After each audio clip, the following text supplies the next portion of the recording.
ओम नमः सिद्धेभ्यः। ओम नमः सिद्धेभ्यः। ओम नमः सिद्धेभ्यः। नमो अरिहन्ताणं नमो सिद्धाणं नमो आयर्याणं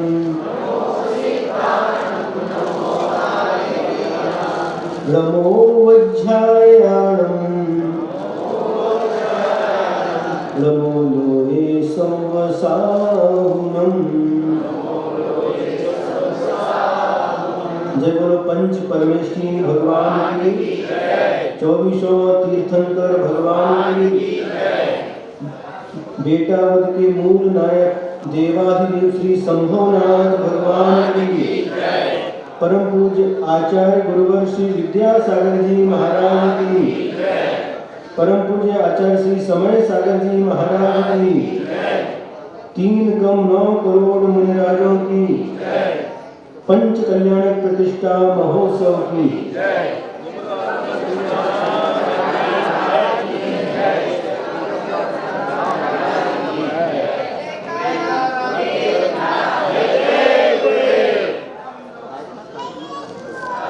प्रातः काल का समय है।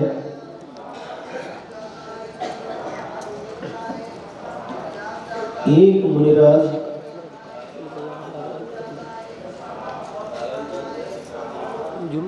जब आहार की वेला होती है, आहार के समय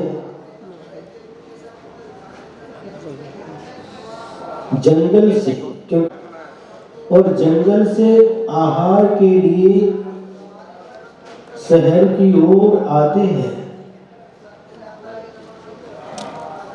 और एक स्थान पर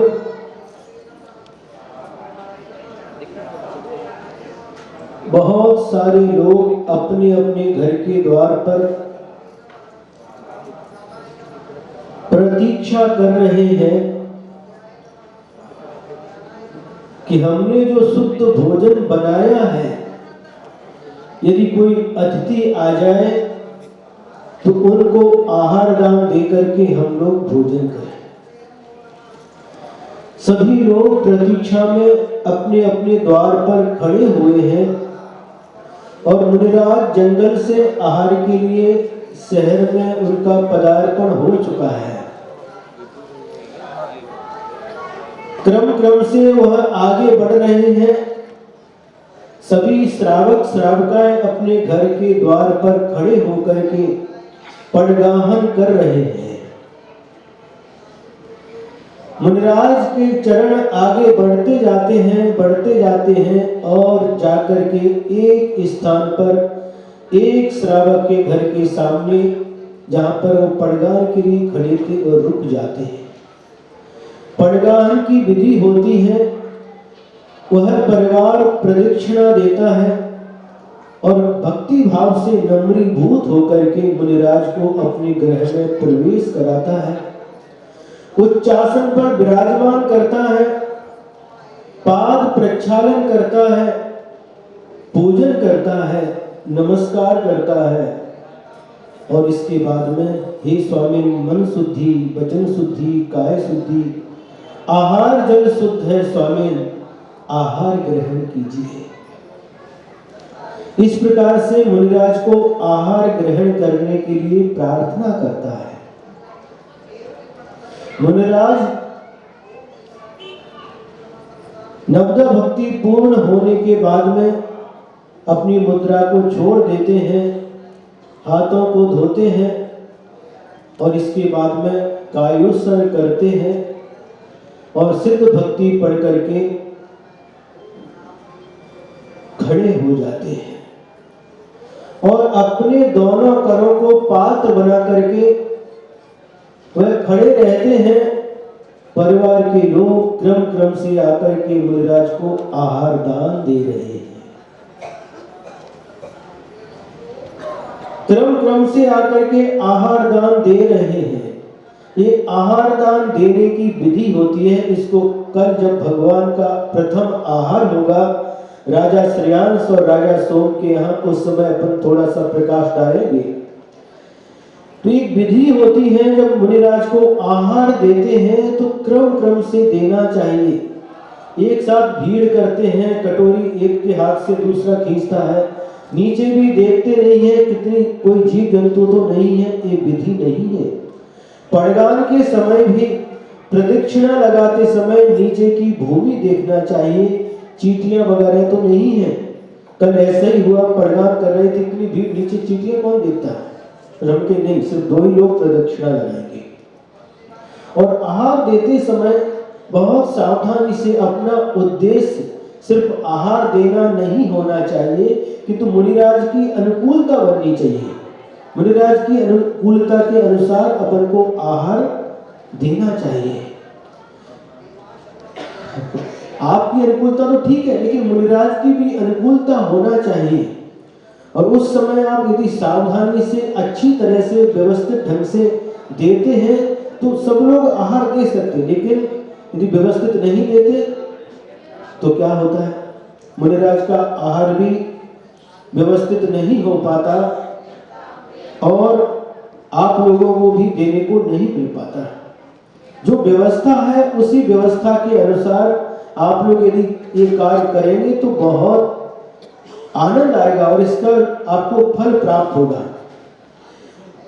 एक साथ भीड़ नहीं करना, थोड़े लोग आना देना जाना, आना देना और जाना, जो आ गए वहीं पर जम जाते हैं, ऐसा भी नहीं होना चाहिए। इस बात का आप ध्यान रखेंगे तो उन मुनिराज का आहार प्रारंभ हो जाता है और परिवार के सभी लोग आहार देना प्रारंभ कर देते हैं। और उस समय ये ध्यान में रखना चाहिए राजन जी कि जो जिसके घर में महाराज जी का पड़गान हुआ है, जिसका द्रव्य है, उसको मुख्यता देनी चाहिए। क्योंकि जो दाता है उस वस्तु का स्वामी है, उसका अधिकार पहले होता है। और कई लोग करते उसको पीछे रखें तो स्वयं आकर के सामने खड़े हो जाते हैं पहले। और उसमें भी जो बाहर से आए हैं, अब जैसे बेटावद के लोग ही हैं, पूना में रहते हैं, अभी उनको छुट्टी मिली है तो उनको आगे करना चाहिए। बच्चों को कब लाभ मिलता है? एक व्यवस्था से यदि आप करेंगे तो आपको भी आनंद आएगा और जो मुनि महाराज आपके यहाँ आए उनको भी आनंद आएगा। उन मुनिराज का आहार प्रारंभ हो जाता है, सभी लोग क्रम क्रम से मुनिराज को आहार दान देते हैं। बहुत आनंद के साथ, भक्ति के साथ मुनिराज को आहार दान दे रहे हैं और मन में बहुत प्रफुल्लित हो रहे हैं। देने के बाद आनंद आना चाहिए। दान किसे कहते हैं? दान देय मन है, हर्ष विषेक है। हर्ष के साथ दान देना चाहिए। आनंद होना चाहिए कि आज मेरे द्रव्य का सदुपयोग हो गया, आज सत्पात्र का लाभ मुझे मिल गया, आज मेरा जन्म सार्थक हो गया, आज मेरा द्रव्य सार्थक हो गया, आज मेरे हाथ सार्थक हो गए। क्योंकि सत्पात्र की प्राप्ति बहुत दुर्लभता से हुआ करती है। ऐसा आनंद आना चाहिए और अपने आप को धन्य धन्य समझना चाहिए कि आज मैं बहुत दुनिया का सबसे बड़ा सौभाग्यशाली व्यक्ति हूं कि आज सत्पात्र हमारे द्वार पर आए हैं और मुझे आहार दान देने का सौभाग्य मिल रहा है। एक दान की क्रिया 3 कारणों के मिलने पर संपन्न होती है। जिसको दान दिया जाता है वह पात्र मिलना चाहिए, दान देने की वस्तु अपने पास होना चाहिए और दान देने के भाव भी होना चाहिए, तभी आप दान दे सकते हैं। आपके पास सामने पात्र आ गए, दान की वस्तु भी है लेकिन भाव नहीं है, ये क्या मोबाइल चालू हो गया? तो फिर आप दान दे नहीं सकते। आपके पास सामने पात्र भी आ गया, आपके देने के भाव भी हैं, लेकिन देने योग्य वस्तु आपके पास में नहीं है, तो भी आप दान नहीं दे सकते। देने की वस्तु आपके पास में है, आपके देने के भाव भी हैं, लेकिन पात्र नहीं है। जिनको दान देना वो सत्पात्र अपन को नहीं मिले, तो भी आप दान देने की वस्तु आपके पास में है और दान देने के भाव भी हैं, लेकिन सत्पात्र नहीं मिले तो भी आप दान नहीं दे सकते। बंधुओं सोचो, ये तीनों का संयोग मिलना कितना दुर्लभ है।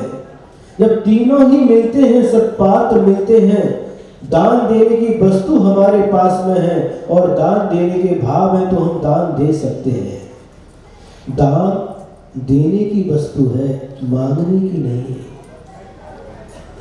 वह बहुत पुण्यशाली होता है, बहुत सौभाग्यशाली होता है जिसका द्रव्य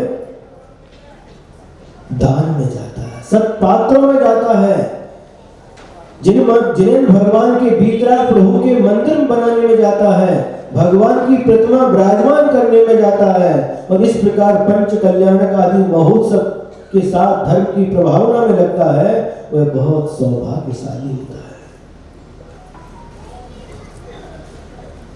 बहुत लोगों के पास धन होता है, लेकिन उस धन की कोई कीमत नहीं है। उस धन से आप चाहो तो पाप भी कमा करके नरक भी जा सकते हो, और उसी धन से पुण्य कमा करके आप स्वर्ग भी जा सकते हो। महाराज पाप करके? हाँ बिल्कुल। कैसे? यदि आप उस धन से जुआ खेलते हैं, पाप कार्यों में लगाते हैं, तो क्या होगा? उससे पाप कर्म का आश्रय होगा और आपकी आत्मा को अधोगति में ले जाएगा, नरक में लेकर के जाएगा। और यदि वही धन आप सत्पात्रों में लगाते हैं, सही जगह उसका उपयोग करते हैं, दान देते हैं, तो वह धन आपका सदुपयोग करने के बाद में आपको ऊर्ध्व गति का पात्र बनाएगा, आपको स्वर्ग में लेकर के जाएगा। कहाँ जाना है? कहीं नहीं जाना। महाराज हमको तो बेटा वन में रहना, हमें कहीं नहीं जाना। तो अरे बेटा वन में रहना ठीक है, कब तक रहना है? महाराज कुछ लोग कहेंगे महाराज हम तो बेटा वध के, तो बेटा वध में रहेंगे पिपड़ गांव की, कहेंगे हमको महाराज तो कार्यक्रम पूरा होते ही हम जाने वाले हैं। कहाँ? अपनी गांव। चिंचपाड़ा वाले कहेंगे हमको अपने चिंचपाड़ा में जाना है, सोनगिरी वाले कहेंगे हमको सोनगिरी में जाना है, पारोला वाले कहेंगे हमको पारोला में जाना है। सब जाने वाले हैं। धुड़े वाले कहेंगे हमको अपने धुड़े में जाना है, जाना है, सबको जाना है। कोई यहाँ पर अमर वन करके नहीं आया है, लेकिन जहां आप जाएंगे वहां से भी आपको जाना पड़ेगा। वहां आप हमेशा रहने वाले नहीं हैं। जिस समय आयु कर्म समाप्त हो जाएगा, आपको सब कुछ छोड़ करके जाना पड़ेगा। एक क्षण भी नहीं लगेगा। जो आपने जीवन भर परिश्रम करके कमाया है, सबका सब यही छूट जाएगा। आप कुछ भी साथ में लेकर जाने वाले नहीं है। वह परिवार अपने आप को बहुत सौभाग्यशाली समझ रहा है। धन्य भाग्य, धन्य भाग्य, इस प्रकार से मन में आह्लादित हो रहा है कि आज मुझे सत्पात्र को दान देने का सौभाग्य प्राप्त हुआ है। और यह दान परिवार के सभी लोग भक्ति भाव से मुनिराज के कर पात्र में जो वस्तु, शुद्ध वस्तु बनाई है, वह दे रहे हैं और आनंद का अनुभव कर रहे हैं। दुनिया में दोनों प्रकार के लोग होते हैं। एक देकर के आनंद का अनुभव करते हैं और एक लेकर के आनंद का अनुभव करते हैं। एक व्यक्ति ऐसे होते हैं जो स्वयं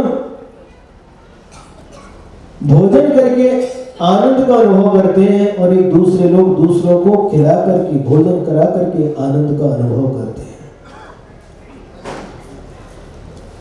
वह परिवार के सभी सदस्य आहार दान दे करके बहुत आनंदित हो रहे हैं। इसके बाद में मुनि महाराज का आहार संपन्न हो जाता है, नीचे बैठ जाते हैं, मुख शुद्धि करते हैं, हाथों की शुद्धि करके कायोसर पूर्वक प्रत्याख्यान लेते हैं। दूसरे दिन तक के लिए चारों प्रकार के आहार का त्याग करते हैं। और इसके बाद में उस परिवार में एक नई बहू आई थी। नई बहू आई थी और वह मुनि महाराज को नमस्कार करके पूछती है, हे स्वामी, इतनी सवेरे सवेरे कैसे? सवेरे सवेरे समझते हो है? इतनी लवकर सकाळी सकाळी इतनी लवकर कशाला? तो मुनिराज ने कहा, बेटा, क्या बेटा, बद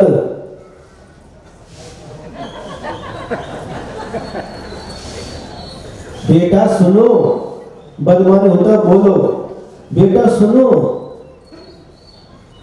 समय का कोई भरोसा नहीं है।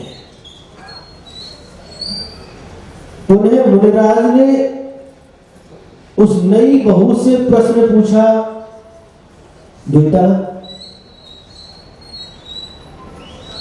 तेरी उम्र क्या है? तो वह नई बहू कहती है कि मेरी उम्र 10 वर्ष की है। मुनिराज पुनः दूसरा प्रश्न करते हैं, बेटा तेरे पति की उम्र कितनी है? मेरे पति की उम्र 5 वर्ष की है। पुनः मुनिराज तीसरा प्रश्न करते हैं, बेटा तेरी सासुबाई की उम्र कितनी है? वह कहती है,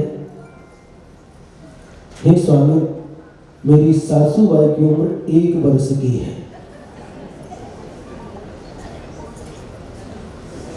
मुनिराज पुनः पूछते हैं, तुम्हारे ससुर की आयु कितनी है? तो उत्तर देती है कि ससुर का अभी जन्म नहीं हुआ। ससुर का अभी जन्म नहीं हुआ। ये सब परिवार के लोग सामने बैठे थे और ससुर भी वही होता। वे सुन करके मन में सोच रहा है, कैसी बहू लेकर के आए हम, ये किस प्रकार से ऊट पटांग प्रश्न पूछ रही है और ये ऊट पटांग उत्तर दे रही है। मन में खिन हो रहे, अभी महाराज के सामने तो कुछ बोल नहीं सकते, महाराज के जाने के बाद इसकी खबर लेते। पुनः मुनि महाराज ने पूछा, बेटा तुम लोग ताजी खाते हो या बासा? ताजी समझते हो? ताजी मतलब बना, तुरंत बना बनाया। और बासी मतलब, बासी पता है? हमारे बहुत अच्छे से पता है।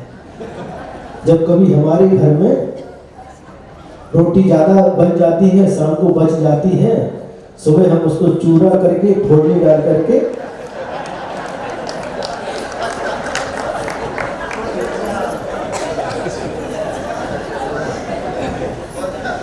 कभी भात भी बच जाता है तो हमारे में वैसे ही करते हैं। सुबह सुबह फोड़नी लगाते, तड़का डाल करके और उसी का नाश्ता कर देते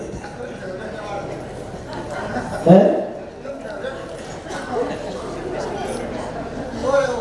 बराबर। अरे महाराज आपको कैसा पता? आपको तो हमारे घर में आते नहीं है। अरे आप लोगों के घर में नहीं आते, लेकिन आप लोग आकर के बताते हैं, तभी तो हमें पता चलता है। इस प्रकार से बासा भोजन नहीं करना चाहिए, ताजा भोजन करना चाहिए। लेकिन यहाँ पर जो मुनिराज उससे पूछ रहे हैं, उसका अर्थ कुछ और ही है। मुनिराज ने पूछा, बेटा तू ताजा खाती है, तुम लोग ताजा खाते हो या बासी खाते हो? तो कहती है, मुनिराज हम सभी बासी खाते हैं। ससुर को और गुस्सा आया अंदर ही अंदर। डेली ताजी बना बना करके इसको खिलाते हैं, तरह तरह के व्यंजन खिलाते हैं। नाक कटा दी इसने मुनिराज के सामने हमारी। अंदर ही अंदर उनको क्या हो रहा है, अंदर ही अंदर वो उबल रहे हैं, लेकिन मुनिराज सामने बैठे हैं इसलिए कुछ बोल नहीं पा रहे हैं। ऐसा होता कि होता है। एक प्रश्न उत्तर हुए। पुनः मुनिराज ने अंतिम प्रश्न पूछा, बेटा तुम्हारे घर में धन कितना है? महाराज 5,000 रुपए। वो ससुर सोचता है अपने पास तो करोड़ों की संपत्ति है, ये कह रही 5,000 रुपए, और गुस्सा आ रहा उसको। ये सब प्रश्न उत्तर होने के बाद वह मुनिराज को नमस्कार करती है। मुनिराज आशीर्वाद देते, धर्म वृद्धि का आशीर्वाद देते हैं, और मुनिराज अपनी पीछे कमंडल लेकर के जंगल की ओर चले जाते हैं। परिवार के कुछ सदस्य थोड़ी दूर उनको छोड़ करके आते हैं, है ना, जहाँ वो रहते हैं वहाँ तक छोड़ करके आ जाते हैं। और ससुर उस समय जो अंदर ही अंदर आग भरी थी वो बाहर आने लगती है। सासू के अंदर भी जो आग थी, उनका नाम शांतिबाई था, लेकिन ज्वालाबाई बन गई। उनका नाम शांतिबाई था, लेकिन ज्वाला फूट गई। दोनों एक साथ बहू के ऊपर टूट पड़े। ससुर कहते हैं, मैं क्या सोच करके तेरे को लाया था, मैं तुझे बहुत समझदार समझता था। मैं सोचता था कि ऐसी बहू तो मुझे कहीं भी नहीं मिलेगी, पूरे खानदेश में भी नहीं मिलेगी, लेकिन तू कैसी मिली मुझे? तूने मुनि महाराज के सामने मेरी नाक कटा दी। सास कहती है, तुझे तमीज है बोलने की कि नहीं? किस प्रकार से महाराज से पूछ रही थी, और महाराज पूछ रहे थे, उस किस प्रकार से तूने उत्तर दिए हैं। वो हाथ जोड़ती है, वह नई बहू हाथ जोड़ करके कहती है, हे सासू मां, आप गर्म मत होइए। हे ससुर जी, मैंने जो कुछ उत्तर दिए हैं बिल्कुल सही दिए हैं। अच्छा, चोरी की चोरी, ऊपर से सीना चोरी?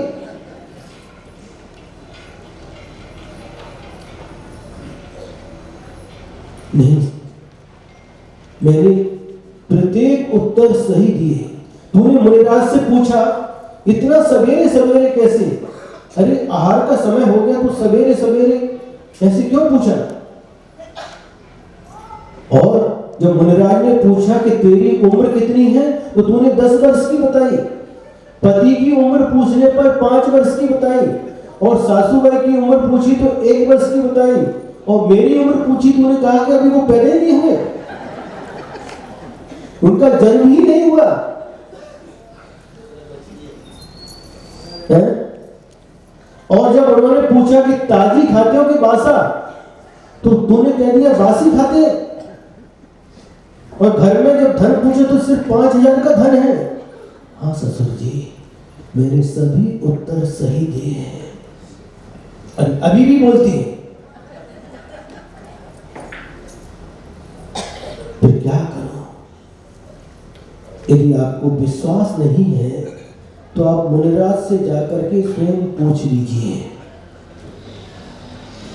और सासू माँ और ससुर जी दोनों जंगल की ओर जाते हैं और मुनिराज के पास पहुंचते हैं, और मुनिराज के पास बैठ करके नमोस्तु करते हैं। नमोस्तु करने के बाद में मुनिराज आशीर्वाद देते हैं, और वह कहते हैं सासू माँ और ससुर जी कहते हैं, हे मुनिराज मुझे क्षमा करो। क्यों, किस बात की क्षमा? हमारे घर में नई बहू आई है, लगता है उसका डोका फैला,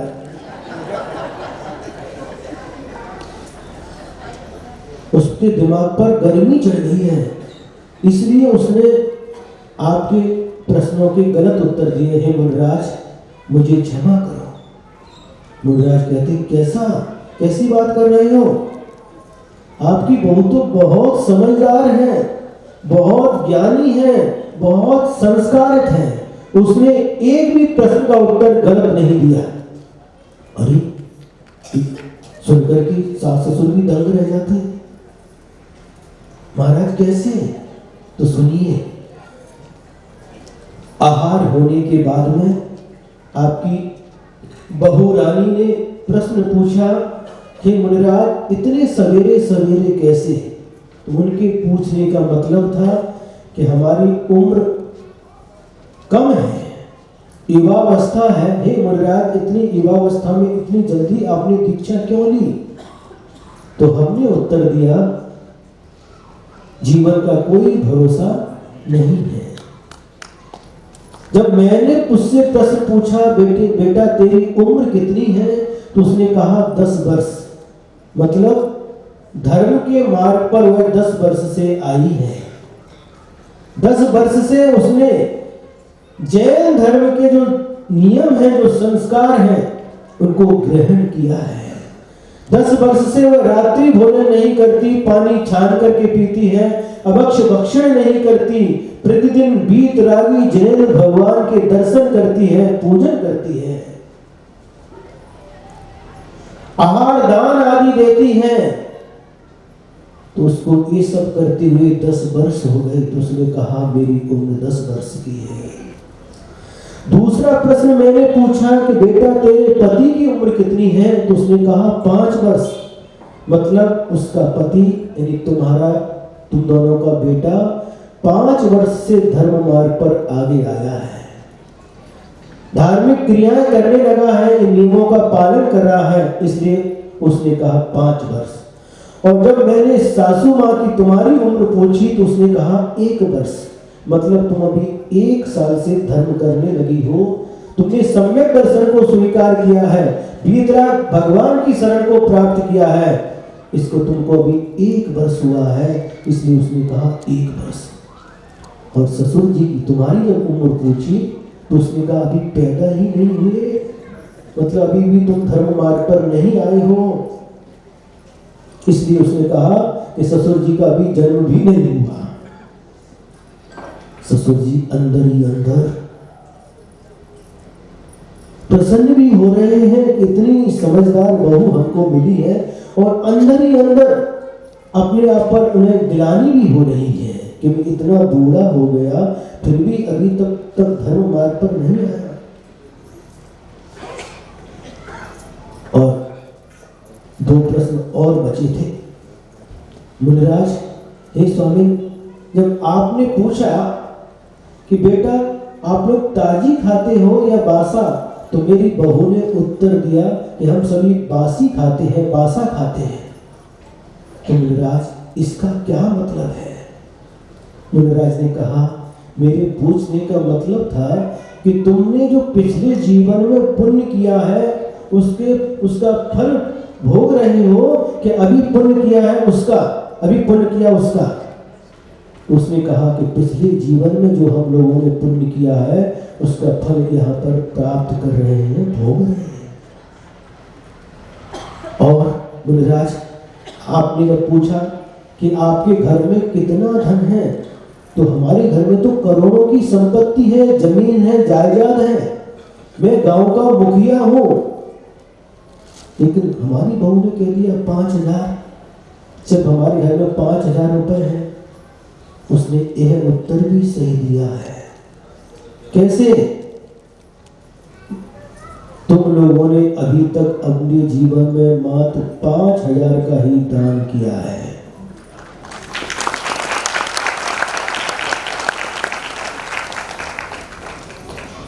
और यही तुम्हारे साथ में जाने वाला है। तो इतने सब प्रश्नों का समाधान प्राप्त कर लिया, अंदर ही अंदर वो प्रसन्न हो गए कि वास्तव में मैं बहुत सौभाग्यशाली हूँ, इतनी समझदार और धार्मिक बहू मुझे मिली है। और बाद में वह भी मुनिराज का उपदेश सुनकर के धर्म के मार्ग को स्वीकार करते हैं। ससुर जी का जन्म भी हो जाता उसी दिन मुनिराज के चरणों में। अभक्ष भक्षण का त्याग कर देते हैं, रात्रि भोजन का त्याग करते हैं, पानी छानकर पीने का उपयोग करने का नियम लेते हैं और पापों का त्याग करते हैं, सप्त व्यसन का त्याग करते हैं, प्रतिदिन जिनेंद्र भगवान का अभिषेक पूजन करेंगे ये नियम लेते हैं, स्वाध्याय का नियम लेते हैं, प्रतिदिन दान पूजा आदि क्रियाएं प्रतिदिन करेंगे, ये सारे के सारे नियम लेते हैं। और सबसे बड़ा नियम मिथ्यात्व का त्याग करके सम्यक दर्शन को स्वीकार करते हैं।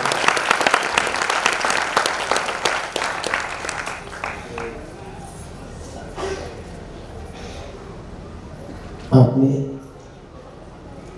3:05 पर बैठ दिया था, बराबर आधा घंटा हो चुका है। 9:05 पर हमको लगा दोपहर हो गई क्या है। दोपहर के प्रोजेक्ट 3 बजे होता है, तो 9:05 पर आपने माइक दिया था, बराबर 9:35 हो गए, आधा घंटा हो चुका है। बीच में लाइट भी चली गई, तो हमारी क्या गलती उसमें, 5 मिनट उसमें चला गया। आज तब कल्याणक का दिन है और जैसा बताया आपको भगवान का जन्म हो गया। शाम को अपने बाल क्रीड़ा देखी, बाल सभा के साथ किस प्रकार से खेल रहे हैं। आज उन तीर्थंकर आदि प्रभु का, जो प्रभु अभी बने नहीं, प्रभु बनने वाले हैं, उनका राज्याभिषेक होगा, उनका विवाह होगा है। और किस प्रकार से वह प्रजा के लिए असी मसी कृषि वाणी शिल्प और विद्या का उपदेश देंगे। ये सारी की सारी क्रियाएं आप अपनी आंखों से यहाँ पर देखेंगे। और इसके बाद जब भगवान को एक नीलांजना का नृत्य देख करके वैराग्य उत्पन्न होगा, वह दृश्य भी आप देखेंगे। और जैसे ही भगवान को वैराग्य उत्पन्न होगा, लौकांतिक देव उस वैराग्य की प्रशंसा करने के लिए इस धरती पर आएंगे। लौकांतिक देव ऐसे होते हैं, कभी किसी कल्याणक में नहीं आते, न गर्भ कल्याणक में न जन्म कल्याणक में, लेकिन जैसे ही भगवान को वैराग्य होता है, स्वर्ग से आकर के भगवान के वैराग्य की प्रशंसा करने के लिए, अनुमोदना करने के लिए धरती पर आ जाते हैं। तो लौकांतिक देव आएंगे। इसके बाद में भगवान का दीक्षाभिषेक, राज्याभिषेक पहले हो चुका, दीक्षाभिषेक होगा। इसके बाद में पालकी, आपस में द्वंद्व होगा। देवलोग कहेंगे पालकी हम उठाएंगे, मनुष्य कहेंगे पालकी हम उठाएंगे, इसका निर्णय होगा। और फिर पालकी में सवार होकर के भगवान जाएंगे और वापस आएंगे। दीक्षा वन में पंचमुष्टि के द्वारा केशरोज करके, वस्त्राभूषण का त्याग करके यहाँ पर दीक्षा स्वीकार करेंगे। दीक्षा की विधि को आप लोग देखेंगे। चूंकि समय का अभाव है, इसलिए यहीं पर विराम ले रहे हैं। यदि दोपहर में समय मिला तो दोपहर में भी जितना समय मिला उतना आपको बताने का प्रयास करेंगे। जय बोलो देवादिदेव श्री महावीर भगवान की, परम पूज्य आचार्य गुरुवर्षी विद्यासागर जी महाराज की, आज के आनंद की। अब हम सब मिल करके वृषभ सागर महाराज जी से प्रार्थना करते हैं, यदि लाइट भी बीच में जाए तो भी आप महाराज लेके आधा घंटे तक सुनाने की कृपा करें।